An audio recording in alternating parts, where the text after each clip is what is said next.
Olá, sejam todas bem-vindas, sejam todos muito bem-vindos a mais um programa Sons do Coração. E hoje eu estou recebendo um colega meu, o Giovanni Capra. Ele vai falar com a gente sobre uma questão aí que ainda é uma doença pouco conhecida, que é a esclerose múltipla, mas vai falar também sobre projetos de vida, sobre a história de vida dele. Eu tenho a honra de receber o meu colega Giovanni Capra no programa Sons do Coração de hoje.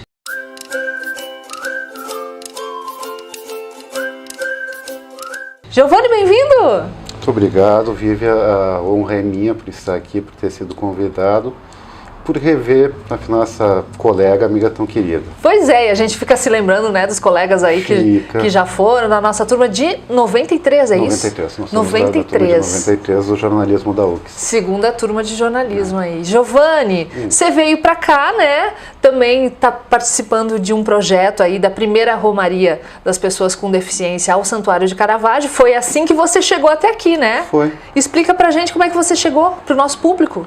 Bom, enfim, ao programa, Vivi, cheguei, enfim, fiz um contato contigo. Bom, Vivi, uma das pessoas que está envolvida com a iniciativa vai ter, enfim, uma entrevista contigo e tal. Daí eu gostaria de ter mais detalhes sobre como é que vai funcionar.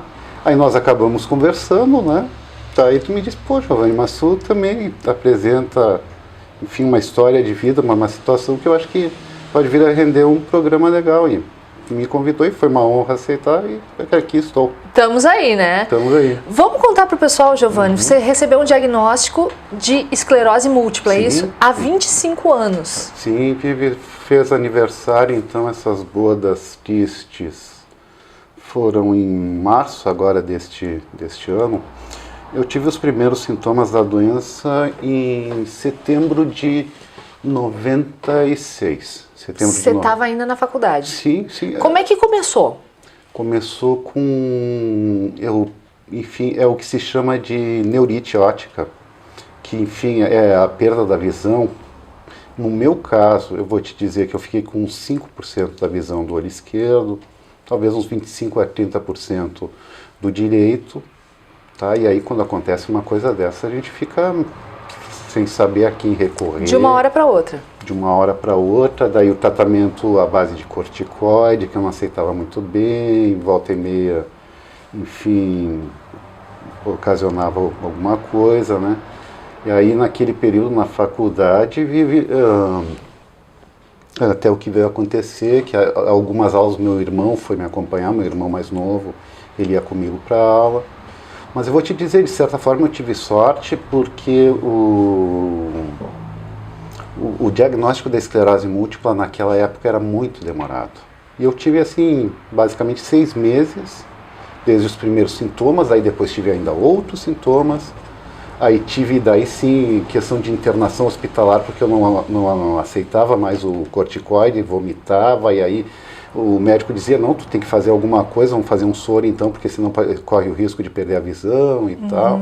Foi uma questão bem complicada, até que então, no mês de março de 97, foi dado o diagnóstico, e aí, enfim, pelo menos se sabia o que era, né?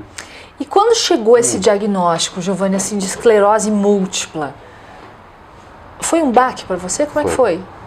Foi, Vivi, porque imagina, se hoje ainda se pode falar de desconhecimento sobre a doença, imagina 25 anos. Quantos anos você tinha? Eu estava quando do diagnóstico, com 21. Hoje estou com 46. Foi um baque. Foi um baque até... Enfim, a gente perde o chão, né? O chão que vai ser na minha vida, o que é esse monstro que me apareceu. E, afinal, é uma questão que acaba, assim, de uma certa forma, acaba direcionando a vida, que a gente vai tentando viver, fazer as coisas, mas lá no fundo tu sabe, não, tem uma questão aí que eu tenho que, enfim, eu não posso ignorar, né? E tenho que enfim, ver a forma de tratar para ir vivendo, né? Mas um estigmazinho ficou. E é um desconhecimento das pessoas também ao teu redor, Giovanni? Como é que foi isso? Naquela época, muito grande. Eu até me lembro de uma situação, assim, que uma vez eu estava com um sintoma, assim, que a gente pode vir a perder o equilíbrio, é uma coisa assim semelhante à labirintite, né? De ficar meio desequilibrado, assim, e tal. E aí a pessoa que me acompanhava até falou, não, se recomponha porque vão achar que tu tá bêbado. Daí até a pessoa que estava junto, enfim, não soube avaliar. Conta assim, Giovanni, como é que você procura viver a sua vida? Porque é uma doença que ela pode, né, ter várias consequências. Sim. Explica pra gente um pouquinho da esclerose também e como é que você procura encarar isso no teu dia a dia. Bom, então a esclerose múltipla ela pode vir a atacar qualquer parte do corpo, qualquer órgão do sentido. A pessoa pode ter a fala afetada também, ela pode ter, enfim, ficar com a fala arrastada, ela pode vir a ter dificuldades cognitivas mesmo, afetar, como eu já disse, a visão, que foi o que me ocorreu. A doença pode, como com o desenvolvimento aconteceu comigo, a gente pode vir a perder força, daí ter que andar de muleta, ou em casos mais graves ela pode mesmo fazer com que a pessoa passe a usar cadeira de rodas em pouco tempo. Enfim, ela pode afetar todo o organismo. E assim, uma característica de uma forma mais comum dela é a modalidade de surto e remissão, que a pessoa daí ela tem um ataque assim dos sintomas, né? Ela pode sentir, uma coisa que foi muito comum em mim foram sempre as parestesias, que se diz que são os formigamentos, e eu tinha principalmente no abdômen. Então, eu vou te dizer que era o sintoma mais comum que eu tinha. Daí, então eu sentia assim, está começando o formigamento. Aí esperava os dias, confirmado o formigamento. Aí o protocolo final era fazer 5 dias de uma dosagem bem alta de corticoide via soro, né? Aí se recuperava, enfim, o que havia sido afetado, se recuperava. Aí, no caso de ter a persistência dos sintomas, aí se fazia ainda um complemento, às vezes oral e tal, né? Porque a questão da doença é tentar resolver a situação para que não fiquem as sequelas, né? Porque o que vai acumulando vai gerar a sequela. Porque a esclerose múltipla não tem cura ainda. Não tem. O que eu faço, daí perguntava sobre o convívio, né? Que daí já entra nisso que tu perguntou agora. Eu tomo medicação, no caso é um imunossupressor. Sim, portanto, eu sou imunossuprimido. Tive preferência na questão da pandemia para fazer a vacinação, né? Aí eu tomo essa medicação, tomo lá as minhas vitaminas, as coisas para evitar que estado de estresse pode desencadear surtos da doença, né? Então me cuido dessa forma. Também durante a pandemia acabei parando a questão de fisioterapia, atividade física, por todas as restrições que todos vivenciamos, né?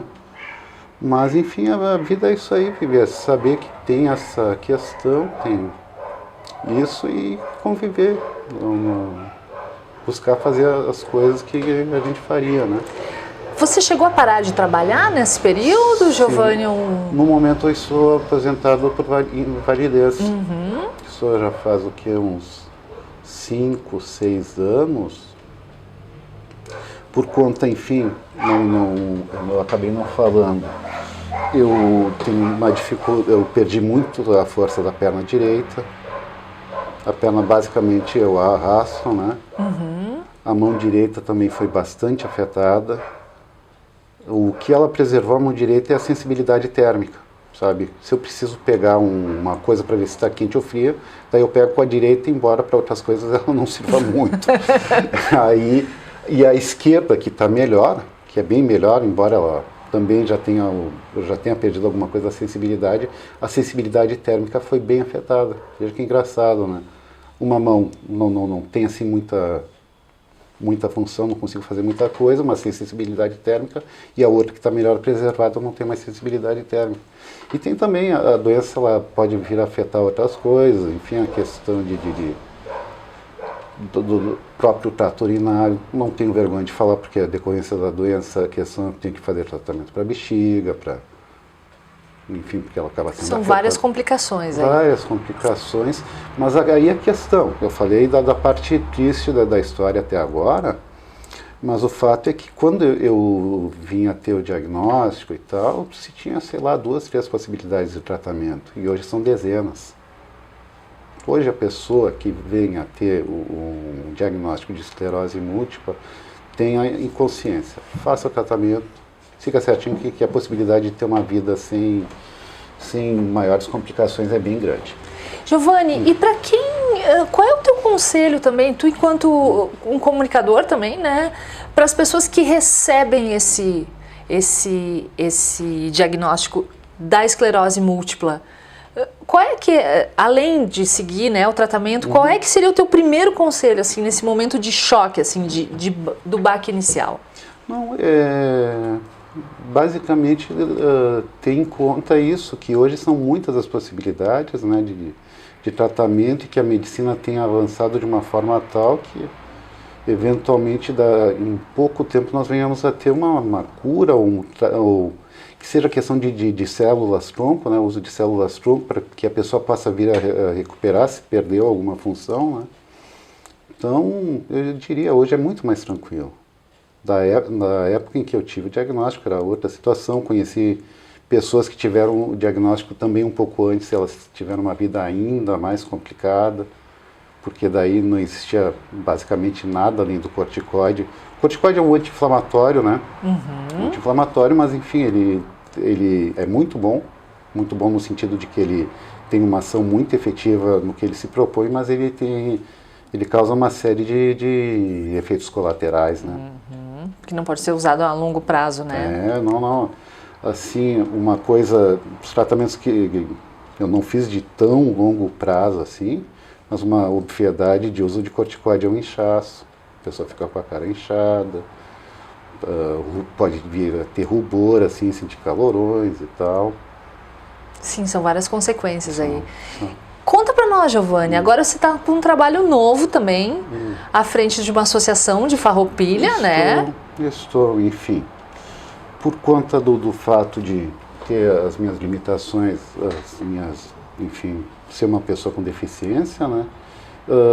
Eu me aproximei da Associação Municipal de Deficientes Físicos de Farroupilha, eu acho que foi em 2018, 2019.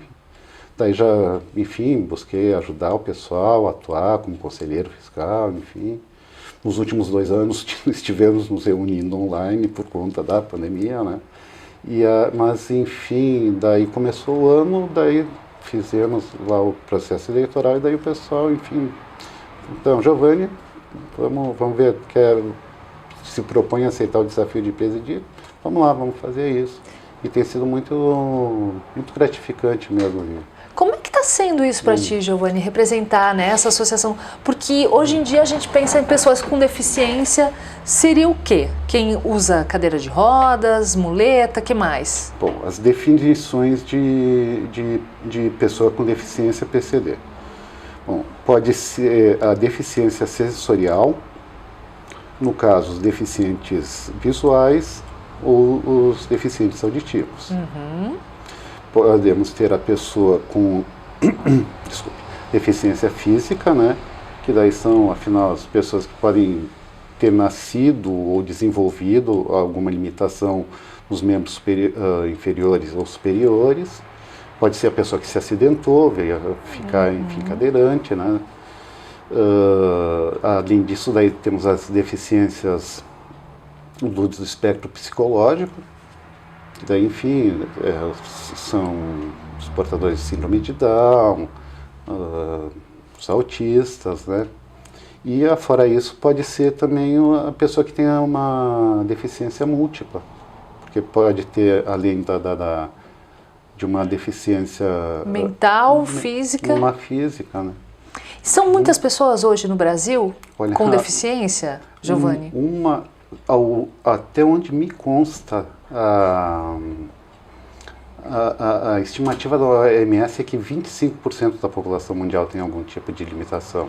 É um quarto da população. Um quarto das pessoas teriam limitações. E você acha que o mundo está preparado? Não. Para receber essas pessoas? Não, mas aí, vive... uma coisa que, enfim, que eu gosto sempre de reiterar é: vamos pensar no que era o mundo há 20 anos, sabe? A questão de acessibilidade, de vagas especiais, de adequação dos espaços públicos, das casas, enfim. Enfim, qualquer pessoa que tenha alguma idade pode lembrar que não existia basicamente nada. Não se falava nisso, né, Giovanni? Não se falava, e de outra parte, daí também numa conversa recente, daí o pessoal estava falando, mas não se via tanta pessoa com cadeira de roda, com muletas e tal, há uns anos. Sim, mas não se via porque elas também não podiam sair de casa. Ocorria também isso. Então, o que eu quero dizer é que sim, eu diria assim que numa perspectiva de se há coisa mais feita ou por fazer, eu digo, há mais por fazer. Nós já estamos fazendo. Já tem coisas sendo feitas. Aqui em Caxias, a gente tem o exemplo do rebaixamento nas esquinas do centro, né? Poderá ter alguma crítica quanto ao angulamento de uma rampa e tal, mas enfim, as pessoas estão tomando, enfim, os órgãos públicos tomando consciência da necessidade de adequação, até porque um outro aspecto, uma outra coisa que ocorre é que com o aumento da longevidade da população, que é um fenômeno até onde me consta mundial, vai ser necessário para que a sociedade, para que o mundo viva, que os espaços públicos, enfim, que as coisas tenham uma melhor acessibilidade. Com certeza. E a reivindicação de vocês, a principal, assim, da associação, Giovanni, hoje, que você preside? A gente atua muito nesse sentido de fazer o trabalho formiguinha. Vamos supor, uma demanda que eu recebi ontem, talvez anteontem, de um dos diretores da associação, no sentido, nós precisamos instalar uma vaga especial, uma vaga de estacionamento em tal lugar que é perto de uma clínica de fisioterapia. Daí isso aí a gente que vai que alguém, no caso, daí nós vamos fazer um pedido de reforço, que alguém já encaminhou um primeiro pedido e nós vamos reforçar a necessidade. Então nós agimos muito nisso, nessa questão de pedidos de colocação de rampas e tal, para essa adequação, né, dos espaços. Tem a questão também, Giovanni, da representatividade da associação, os conselhos, como é que funciona? Olha, isso é um aspecto muito importante, Vivi, porque, enfim, nós damos voz à nossa causa, a causa dos deficientes físicos, né? Por exemplo, na representação junto a órgãos, né, instâncias públicas como o Conselho Municipal de Turismo, o próprio Conselho Municipal de Direito das Pessoas com Deficiência. Aí a gente busca interagir para estar levando as nossas necessidades para o poder público. E no caso, em Farroupilha, nós temos um bom atendimento, um bom diálogo das diferentes administrações públicas. E a gente busca não só manter isso, mas também ampliar, né? Para a cidade ser pensada também para essas pessoas com deficiência, né?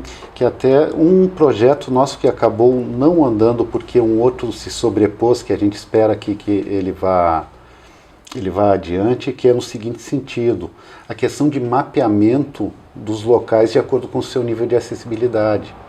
Porque um cadeirante, antes de sair de casa, ele precisa saber, quando eu for no tal lugar, ele vai ter portas pelas quais eu possa passar, ele vai ter um banheiro no qual eu possa entrar, ele vai ter a rampa, sabe? Esse tipo de informação é determinante para que o cadeirante, antes de um movimento, antes de sair de casa, ele se direcione e saiba o que vai fazer. E aí, então, nós estivemos num primeiro momento lá, acho que foi ainda final de 2019, vendo sobre a possibilidade de implantação de um sistema que, enfim, previa um aplicativo com as informações a respeito, que é um projeto que é desenvolvido em São Paulo. Daí isso aí esteve meio parado no período de pandemia, mas só que logo depois surgiu um projeto de o Estado vira a implementar um selo de acessibilidade. Que legal, Giovanni, porque essas pessoas também são consumidoras, né? E potencial, né? Em potencial. Me conta uma coisa, eu quero saber como é que tu trabalha a tua espiritualidade, no que tu acredita, como é que é o Giovanni, assim, nesse lado? Eu vou te dizer, eu estou, no momento, um católico com profundos aspectos agnósticos. Enfim, que sabe que existe alguma coisa, mas não sabe especificamente o que. Energia, enfim. E em outra parte, em outros momentos da vida, eu sou o agnóstico com uma profunda formação católica. Enfim, eu transito entre os dois. O que você gosta de fazer para ficar bem, Giovanni?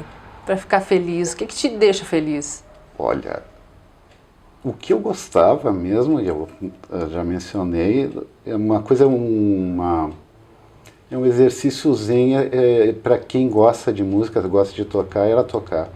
Porque quando tu está tocando é uma entrega, uma coisa assim, então tu tá ali, tu não tá mais em nenhum, a tua mente não existe em nenhum outro espaço que não aquele em que tu tá quando tu tá executando um instrumento musical. E aí hoje tem essa limitação da mão que não me permite fazer muito. Alguma coisinha eu toco, né, mas perfeccionismo exige mais, mas... E fora isso, uma coisa que eu gosto, tomar um vinhozinho. O vinho. O vinho, que enfim eu trabalhei muito tempo com esse aspecto enfim, com a cadeia produtiva do vinho, fazendo comunicação. Cheguei até a formação como sommelier, enfim, não apliquei, não vim a trabalhar como sommelier, mas formação tenho, sabe? Então é uma coisa que, assim, eu quero me proporcionar alguma coisa legal, vou lá, tomo meu vinho, faço uma escolha, estou sempre muito ligado no... Que legal! Giovanni, e conta para nós a tua dica de livro de hoje aí, que você trouxe pra gente. Enfim, eu vou confessar que, olha, não estou muito leitor, mas também já li bastante na vida, sabe? Já lia muito antes até de entrar na faculdade, aí sim eu lia mesmo. Mas, enfim, o que eu trouxe aqui, que daí me foi permitido fazer uma colinha, né? Sim, né? A gente vai te deixar, enfim, vai dar uma chance. Horizonte Perdido, de James Hilton. Ele é um livro, enfim, escrito até onde me consta no começo dos anos 30, depois até virou filme, feito por um tio meu que se chama Frank Capra. Opa! Nossa, eu não sabia que tu tinha esse tio tão famoso. Não. Ele tava lá e, enfim, como é que é o lugar mesmo onde se fazem os filmes? Meu Deus. Hollywood? Ele estava lá em Hollywood e a gente estava aqui na colônia, né? Sim. Mas, enfim. E a questão sobre o porquê de eu ter trazido esse livro é que ele proporciona um exercício introspectivo, sabe? Tu vai ler, ele vai gerar uma reflexão, obrigatoriamente. A pessoa, enfim, vai pegar esse livro, ela vai parar para refletir, porque a história que é contada é de um grupo que sofre um acidente de avião no Tibete, e aí eles acabam sendo conduzidos a Shangri-La, que no fim, enfim, seria um paraíso, tá? Um lugar fabuloso, enfim, um mosteiro, né, nas montanhas. Não, a gente não está falando da praia daqui, do litoral norte. Mas a minha suposição é que eles tenham copiado o nome, porque, enfim, Shangri-La como um referencial de beleza de uma cidade, né? Mas aí, enfim, eles chegam nesse lugar e aí um dos que seria o líder do grupo, que era um cara que tinha sido, enfim, funcionário da coroa britânica, que é um homem introspectivo, inteligente e tal. Ele vai convivendo com os monges, vai vendo o que tem de bonito naquele lugar, e aí ele se depara, dado momento, com escolhas, né? Escolhas no sentido, fico nesse lugar que eu tanto almejei, me parece tão lindo, tão perfeito, ou volto para o mundo? E aí, enfim, quando tu pensa isso aí, coloca as escolhas que às vezes se põem a nós, né? Com certeza. Bem legal, muito interessante. Gostei da tua dica. Horizonte Perdido. Vou pegar esse título para brincar um pouco contigo no sentido, Giovanni, quando você descobriu a esclerose múltipla, foi um horizonte perdido para você ou outros horizontes se abriram de verdade? No primeiro momento foi horizonte perdido. E hoje? Hoje não, hoje, como eu te digo, faço meu tratamento, tenho perspectiva de, enfim, continuar vivendo, conciliando as coisas, né? Embora haja um pequeno temor. tenho meus pequenos temores. Por exemplo, se a mão direita vem a piorar, aí eu penso, o que eu vou fazer para carregar minha muleta? Uma coisa bem prática, né? Como é que eu vou suportar carregar uma muleta para caminhar? Mas... Seguimos. É o que cabe, né? Qual é o som que habita o teu coração hoje? Agora. Sempre. With a Little Help from My Friends. Dos Beatles, não, com uma pequena ajuda dos meus amigos, na versão do Joe Cocker, que por sinal regravou músicas dos Beatles melhor do que o original deles. Porque isso aí, com uma pequena ajuda dos amigos, a gente segue. Segue o baile. Segue. Ah, que bom. Giovanni, que bom poder falar contigo também, ouvir a tua história. É uma história de superação, uma história de seguir em frente. E que bom que os caminhos se cruzaram aí na nossa vida e você pode estar aqui comigo hoje, nos Sons do Coração, dividindo a tua história, que ela possa ser ouvida e possa chegar a quem está precisando também, porque eu acho que receber um diagnóstico desse não deve ser moleza nenhuma. E todos nós temos os nossos temores, né? E a gente segue em frente com eles. Flores brancas para você, da Botânica Boutique Floral. Obrigada pela tua participação aqui. Agradeço muito. E os Sons do Coração de hoje vai ficando por aqui. Aproveite também, se inscreva lá no nosso canal. Quem sabe a gente ajuda a divulgar essas mensagens aí para mais gente. Graças a você também. Giovanni, obrigada. Eu que agradeço, Vivi. É um prazer mesmo, uma honra ter sido recebido pelos Sons do Coração. Até a próxima. Um beijão para ti e um beijo para você também. Tchau, tchau.